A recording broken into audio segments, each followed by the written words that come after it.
नमस्कार साथियों, जय हिंद। आप सभी का स्वागत है। मैं मुकेश जाट आप सभी का स्वागत करता हूं। आज हम पढ़ने जा रहे हैं धान के इंसेक्ट पढ़ने जा रहे हैं। धान के इंसेक्ट के विषय में हम देखेंगे, क्योंकि लास्ट क्लास में जो हमारा देखा हुआ था उससे आगे अगर हम बढ़ते हैं तो हमारा ये टॉपिक आता है धान के कीट या इंसेक्ट ऑफ राइस जिसे हम बोलते हैं। यहाँ पर हम इंसेक्ट ऑफ राइस और देखेंगे इसकी डिसीज साथ में।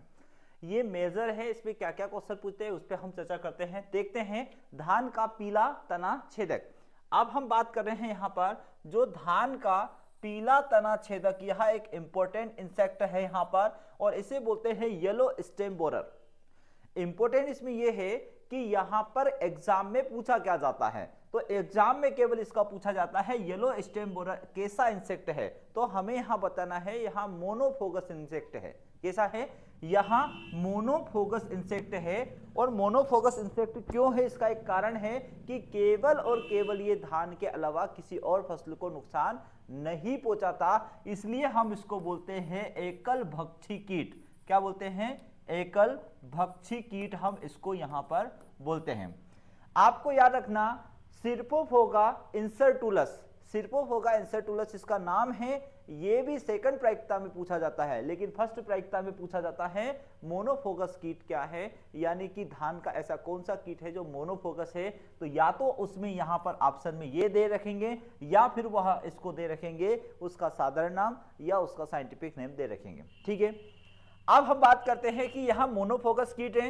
यह इस प्रकार से एडल्ट होता है तब इसमें पंख आ जाते हैं। किस ऑर्डर के अंतर्गत आता है, तो यहां याद रखना ये है इसका ऑर्डर, ऑर्डर यानी गण, यानी कि ये लेपिडोप्टेरा इंसेक्ट के अंतर्गत आता है। और मैंने आपको एक ट्रिक बताई थी जब हम इंसेक्ट पढ़ रहे थे कि ले सीडी कंप्लीट है, ले सीडी कंप्लीट है, यानी कि ले यानी कि लेपिडोप्टेरा और सीडी कंप्लीट है का मतलब क्या बोल रहा हूं मैं यहां पर कि यहां जो आता है कंप्लीट मेटामॉर्फोसिस के अंतर्गत आता है। मैंने आपको वहां आसानी से ट्रिक बताई थी। क्या बताई थी? ले सीडी हाई से स्टार्ट हुआ था अपना, हाई ले सीडी कंप्लीट है। ठीक है, ये मैंने यहां पर बताया था। हाई यानी हाइमेनोप्टेरा का जो ऑर्डर आएगा वो कंप्लीट मेटामॉर्फोसिस में है।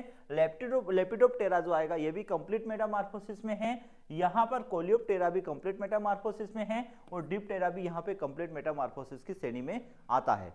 तो ये चार ऑर्डर अगर हमको याद हो गए तो हम ये कंफर्म हो जाते हैं कि इसके अंतर्गत जितने भी इंसेक्ट आने वाले हैं वह कंप्लीट मेटामॉर्फोसिस। अब कंप्लीट मेटामॉर्फोसिस क्या ऐसा इंसेक्ट जिसमें यहां पर वह चार अवस्थाओं में चलता है। किस में चलता है? चार अवस्थाओं में चलता है। और इनकंप्लीट मेटामॉर्फोसिस जो आता है वह तीन अवस्थाओं में चलता है, अंडा, निम्फ और इसके बाद में वो डायरेक्टली एडल्ट बन जाता है। लेकिन कंप्लीट मेटामॉर्फोसिस में क्या होता है, यहां पर जो इंसेक्ट होता है चार अवस्थाओं में चलता है। एग में आता है, वो प्यूपा में आता है, लार्वा और प्यूपा, और इसके बाद में लास्ट में क्या आ जाता है? एडल्ट बन जाता है। ठीक है, अब देखते हैं यहां पायरिलिडी फैमिली के अंतर्गत आता है। यहां अगर लिखा है तो आप उस पर लिख लेना कि यहां फैमिली है, और पहले जो लिखा है वो लेपिडोप्टेरा, यह आर्डर के अंतर्गत आता है। तो सबसे इंपॉर्टेंट इंसेक्ट आएगा किसका? धान का। याद रखना मोनोफोगस कीट कौन सा है, तो यहां पर स्टेम बोरर है, येलो स्टेम बोरर। धान का गंदी बग, यानी इसको हम क्या बोलते हैं? गंदी बग के नाम से जानते हैं। इसको केवल नाम से पूछ लेता है गंदी बग कीट किस में लगता है, तो हम सीधा सा बोल देंगे कि यहां राइस में लगता है। क्या है? लेप्टोकोरिसा। क्या है? लेप्टोकोरिसा। गंदा है, ये लपेटता हुआ चलता है धान को, तो यहां लेप्टोकोरिसा स्पीसीज है। इसमें बहुत सारी स्पीसीज इसकी आती हैं, तो यहां पर हमने केवल एक ही बात रखनी है कि लेप्टोकोरिसा इसका नाम है। और यहाँ इंसेक्ट जो होता है ये इस प्रकार से बढ़ता है, अपने अंडे देता है, एडल्ट में परिवर्तित होता है, इस प्रकार से यह अपनी वृद्धि करता है। हमारे लिए इंपॉर्टेंट कौन सा है? गंदी बग, राइस का कीट है। और गंदी बग का साइंटिफिक नेम क्या है? तो लेप्टोकोरिसा। उसमें चार ऑप्शन में एक ऑप्शन आएगा लेप्टोकोरिसा। दो इंसेक्ट हमने देखे, धान का पीला छेदक और गंदी बग। अब हम देखते हैं धान का हिस्पा। क्या है ये? इसे धान का हिस्पा, यानी इसको हम बोलते हैं राइस हिस्पा। क्या बोलते हैं? Rice hispa. अब यहां पर डिक्लो डिस्पा आर्मीजेरा, क्या बोल रहे हैं? डिक्लो डिस्पा। अब देखो यहां पर हिस्पा आया तो ये एच अगर हम कर दे तो ये यहां पर एक शब्द छुपा हुआ है, डिक्लो। यहां पे क्या है? डिक्ला डिस्पा, तो डिस्पा को अगर हम हिस्पा बोल देंगे तो इसी में ये शब्द छुपा है ISPA, ISPA 4 ऑप्शन में आपको मिल जाएगा, यानी कि वहां आसानी से आप छाट लेंगे इसको कि यह धान का हिस्पा है। ऑर्डर इसका आ जाता है कोलियोप्टेरा, और कोलियोप्टेरा के ऑर्डर के अंतर्गत ये इस प्रकार से इंसेक्ट आते हैं। फिर मैंने ट्रिक बताई थी, हाई ले CD कंप्लीट है, यानी ये भी किस में आएगा, कंप्लीट मेटामॉर्फोसिस में आएगा, यानी कि इसके मेटामॉर्फोसिस में 4 अवस्थाएं इसकी आती है। ठीक है, 4 अवस्थाओं में यह चलता है। नेक्स्ट देखेंगे धान का हरा फुदका, क्या नाम है धान का हरा फुदका, ग्रीन हॉपर या ग्रीन लीफ हॉपर इसको हम बोल सकते हैं। यहां याद रखना ग्रीन लीफ हॉपर जब भी आ जाएगा तब यहां हमको हीरो बोलना है, इसको क्या बोलना है, ग्रीन हॉपर। ग्रीन अगर हमारा खेत हो जाता है तो किसान को बोलते हैं कि यही सच्चा एक हीरो होता है। तो यहाँ पे एक शब्द देखो, हीरो ग्लाइफस बेनियान। अब देखो अगर मैं यहां से इसको आई को हटा देता हूं, आई को ड्रॉप कर देता हूं, आई को हटा देता हूं, तो यहाँ पे HERO पहला शब्द ही याद रखना कि हीरो। तो धान का हरा फुदका जो आता है, ग्रीन लीफ हॉपर जो आता है, इसे हमको बताना है कि यह एक तरह का हीरो है। और यहाँ देखो दिखाई भी दे रहा है किस तरह से, कितना अच्छा दिखाई देता है इंसेक्ट, लेकिन यह बहुत नुकसान पहुंचाता है। यह जितना अच्छा दिखने में है उतना ही बुरा यहाँ नुकसान पहुंचाने में है। ठीक है, तो ये ध्यान रखना है इसका। ये इस प्रकार से क्या करता है, धान की बाली और पत्तियों को बहुत ज्यादा मात्रा में ग्रीन लीफ हॉपर ने नुकसान पहुंचाता है। तो इसकी एक आसान से ट्रिक क्या है, हमको याद रखना है हीरो, कि ये तो क्या है, ये तो हीरो है। ठीक है, नेक्स्ट देखें आप धान का केजवर्म। इस केजवर्म का एक क्वेश्चन पूछा जाता है, क्या धान पर जो पत्तियों के नीचे लटक कर रहता है वह क्या कहलाता है, तो हमें याद रखना उसको केजवर्म। यह एक बहुत इंपॉर्टेंट इंसेक्ट है केजवर्म, निम्फुला डिप्लून टेलिस, निम्फुला डिप्लून टेलिस इसका नाम है। धान का तना छेदक का नियंत्रण अगर हम करें, केवल सिंपल सा नाम ही याद रखना, इससे ज्यादा नहीं। और केजवर्म किस में लगता है, एक क्वेश्चन हमारा ये हो जाएगा, तो राइस में लगता है। ठीक है, अब देखें धान का जो तना छेदक है, जो तना छेदक है, इसका नियंत्रण ट्राइकोग्रामा चिलोनिस और ट्राइकोग्रामा जापोनिस कीट, किससे याद रखना, कीट का प्रयोग किया जाता। अब एक ट्राइकोडर्मा जो आता है, वो ट्राइकोडर्मा एक अलग आता है, जैसे मैं लिख दूंगा ट्राइकोडर्मा। ठीक है, एक आता है ट्राइकोडर्मा, है ना। तो यहां याद रखना डर्मा आया मतलब ये क्या है, पाउडर है। ठीक है, यानी कि ये क्या है, एक तरह का फंगस है। लेकिन जब भी उसमें ग्राम शब्द आएगा, ट्राइकोग्रामा, ग्रामा शब्द आएगा गांव, और गांव मतलब इंसेक्ट। जो इंसेक्ट होते हैं वो भी अपना एक गांव बनाकर रहते हैं मनुष्यों की तरह। तो ग्रामा जब भी आएगा, और तना छेदक कौन है, पीला तना छेदक, जिसको यहाँ एकल पक्षी कीट है, तो इसको ट्राइकोग्रामा चिलोनिस और एवं ट्राइकोग्रामा जेपोनिकम। देखो यहां भी ग्राम शब्द आया है। ग्राम मतलब जो कीट है वह कॉलोनी बनाकर रहता है। तो कंफ्यूज मत होना, नहीं तो ट्राइकोडर्मा आ जाए तो यह ट्राइकोडर्मा क्या है, फंगस है, और यह अन्य फंगस को डैमेज पहुंचाता है। ठीक है, अब यहां देखिए क्या है, यहां एक लार्वा आया, लार्वा में क्या बना, यहां पे क्या बना, यहां पे अंडे से लार्वा बना, लार्वे से क्या बना, प्यूपा बना, और प्यूपे से क्या बना, एडल्ट बना, और एडल्ट ने वापस क्या दे दिए, अंडे। इसका मतलब क्या है, ये इसको हम देखेंगे स्टेज ऑफ राइस केजवर्म, केजवर्म के विषय में इसने बोला है। और इसे हमें ध्यान रखना है कि यहां इस प्रकार से यह 4 वर्गों में डिवाइड किया गया है। देखें धान के रोग, डिसीज देखेंगे, धान के बीमारी जिसको बोलेंगे, जो इंपॉर्टेंट इंसेक्ट थे वो मैंने बताया। अब हम देखेंगे धान के रोग, ब्राउन लीफ स्पॉट, यहां क्या, ब्राउन लीफ स्पॉट इसको बोला गया है। इस प्रकार से यह धब्बे आते हैं, और इस धब्बे आने पर हमको यह लक्षण प्रतीत होते हैं। अगर किसान टेक्निकल रूप से जाता है तो वह इसको आसानी से देख सकता है। आजकल बहुत सारी ऐसी ऐप आ गई है कि हम उसको प्लांट के ऊपर लगाते हैं, कैमरे से फोटो लेते हैं, हमें बता देता है कि किस प्रकार की बीमारी के लक्षण है। यहां पर ब्राउन लीफ हॉपर है, यहां हमारे लिए इंपोर्टेंट यहां पर है कि ये कैसा रोग है, तो यहां फंगस का रोग है, सबसे पहले याद रखना। क्योंकि किसान को अगर हम बताने जाएंगे कि यह फंगस का रोग है, तभी तो किसान को पता लगेगा कि वह फंगीसाइड का उपयोग यहाँ पे करेगा, या इंसेक्टिसाइड का उपयोग करेगा, या फिर अन्य किसी प्रकार के जो बोलूंगा बैक्टीरिया नाशी है उनका प्रयोग करेगा। ठीक है, तो सबसे पहले ब्राउन लीफ हॉपर कैसा है, फंगस का है, हेलमिंथोस्पोरियम ओराइजी। क्या है, हेलमिंथोस्पोरियम ओराइजी इसका नाम है। यहां इसका नाम इंपॉर्टेंट है और कई बार एग्जाम में इसको पूछा है। ठीक है, RAO एग्जाम हुई, चाहे AFO एग्जाम हुई, ऐसी कई एग्जाम है जिसमें इसको पूछा गया है। अगला है ब्लास्ट, पायरिकुलेरिया ओराइजी। क्या होता है पायरिकुलेरिया ओराइजी? आपको ध्यान रखना है कोई व्यक्ति ब्लास्ट कर रहा है, वहां स्लीपर सेल की तरह वो कार्य करने जा रहा है, तो वो तो हमारे लिए एक आतंकवादी है। अब स्लीपर सेल की काम करने जा रहा है, मतलब वो क्या कर रहा है, ब्लास्ट कर रहा है।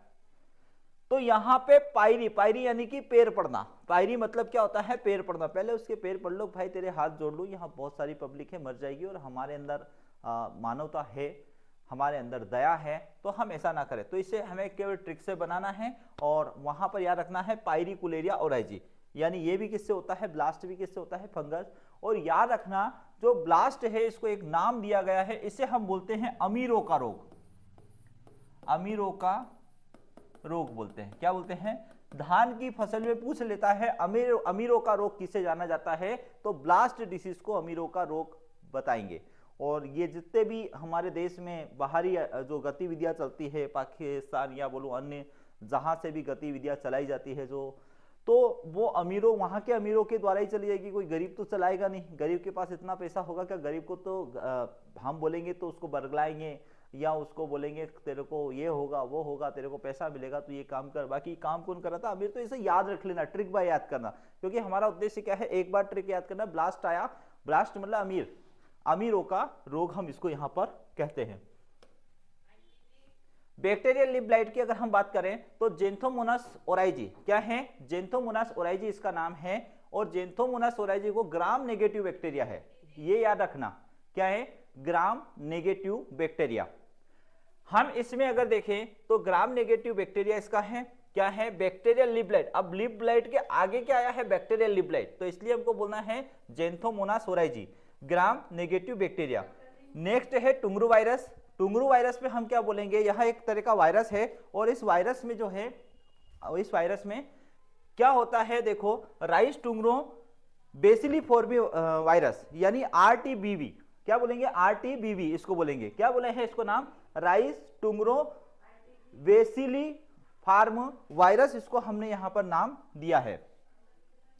फिर है RTSV, इसको क्या बोला है? राइस टुंगरो स्पेरिकल वायरस, यानी याद रखना यहां बेसिलिफॉर्म वायरस है और यहां स्पेरिकल वायरस है।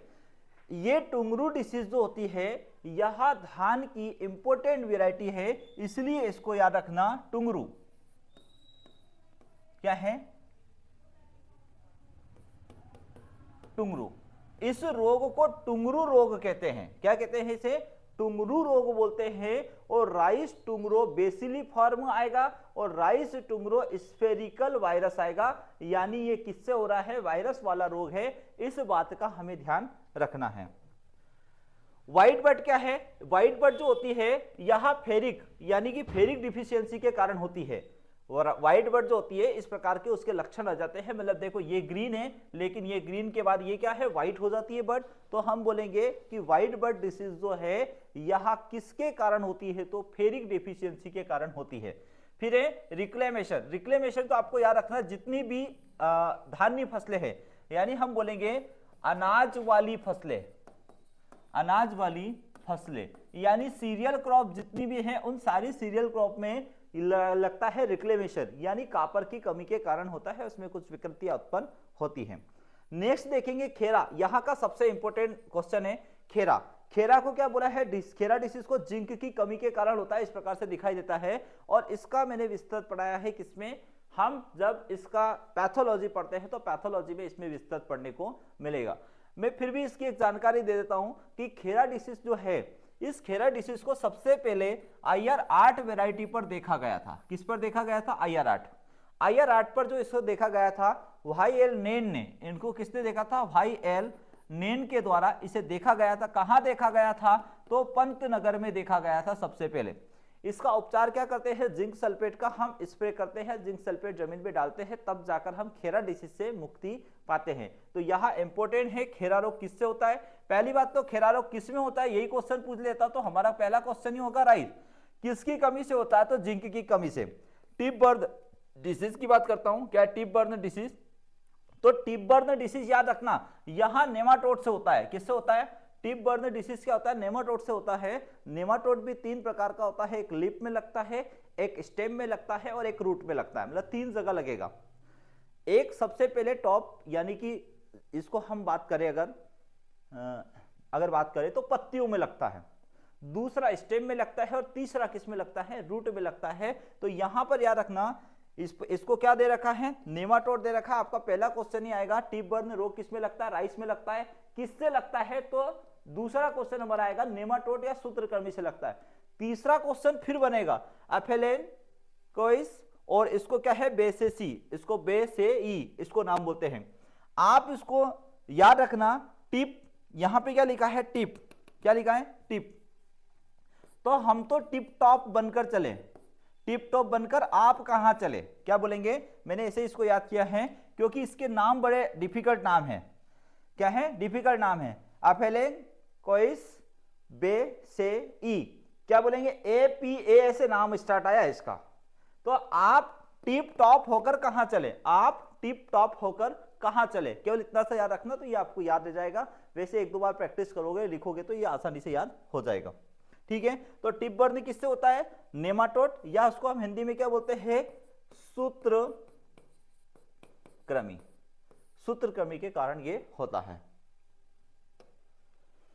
अब बहुत इंपॉर्टेंट क्वेश्चन है, उफरा रोग किस में होता है, क्या है, आफरा नहीं बोल रहा हूं, आफरा जो होता है पशुओं में होता है, पेट फूल जाता है उनका ज्यादा खा लेने से, लेकिन यहां पर है उफरा रोग। क्या है, उफरा रोग, इसको हम बोलते हैं उफरा रोग। उफरा रोग जो होता है ये भी सूत्रकृमि से याद होता है, और लेकिन याद रखना उफरा कहां होगा, जैसे हम भी अगर कुछ खाएंगे तो उफरा होगा कहां, ये हमारे लिए भी इंपॉर्टेंट है। तो याद रखना इसके तने में, और तने को हम क्या बोल देंगे, यहां पर पेट बोल देंगे। तो पेट ही अफरता है पशु का, है ना, और पेट मिडिल में आता है, तो हम ये बोलेंगे उफरा रोग जो है यह स्टेम नेमाटोड है। इंपॉर्टेंट बात ये है, ये कौन सा नेमाटोड है, यह स्टेम नेमाटोड है। उफरा रोग लगता किस में है, तो ये राइस में लगता है। किस में लगता है, राइस में। ज्यादा राइस नहीं खाना, नहीं तो उफरा हो जाएगा।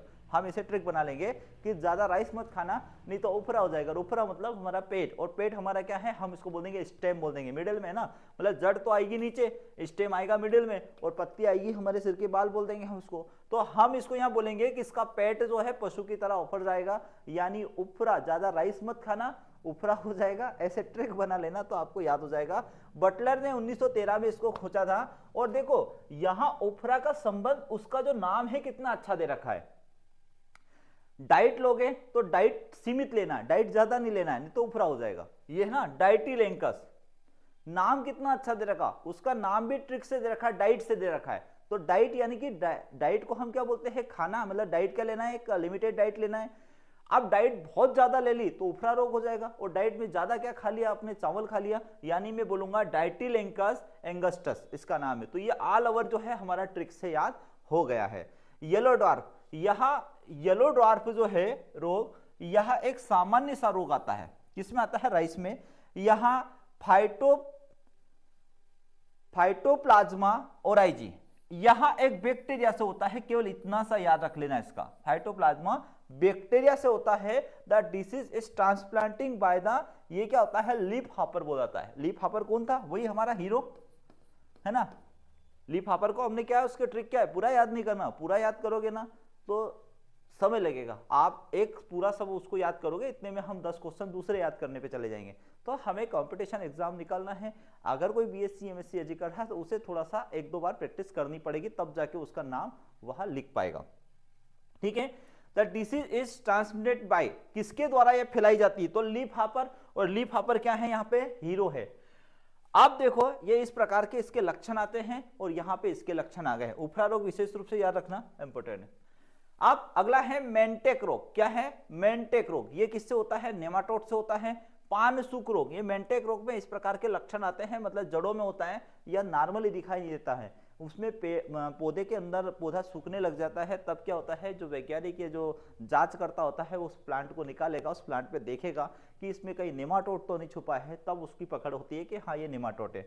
पानसुक रोग, क्या है, पानसुक रोग, पानसुक का मतलब ये होता है कि जो कल्ले निकलते हैं वो कल्ले सूखने लग जाते हैं। ये आइट साइड के जो कल्ले हैं ना, ये कल्ले, ये वाले कल्ले और ये वाले कल्ले सूखने लग जाते हैं, तो फिजियोलॉजिकल डिसऑर्डर की श्रेणी में यहाँ आता है। फिर लास्ट में है अकेची।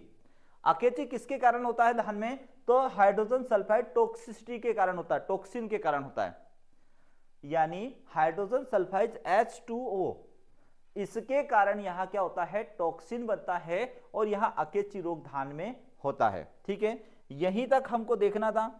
यहां हमारा राइस जो है वह फिनिश होता है। उम्मीद करता हूं कि इसके इंसेक्ट और पेस्ट है कुछ याद हुए होंगे। ऐसे ही मजेदार चीजें याद करने के लिए आप बने रहें और पढ़ते रहें और नेक्स्ट एग्जाम की तैयारी करते रहें। ठीक है, धन्यवाद साथियों, जय हिंद, जय भारत।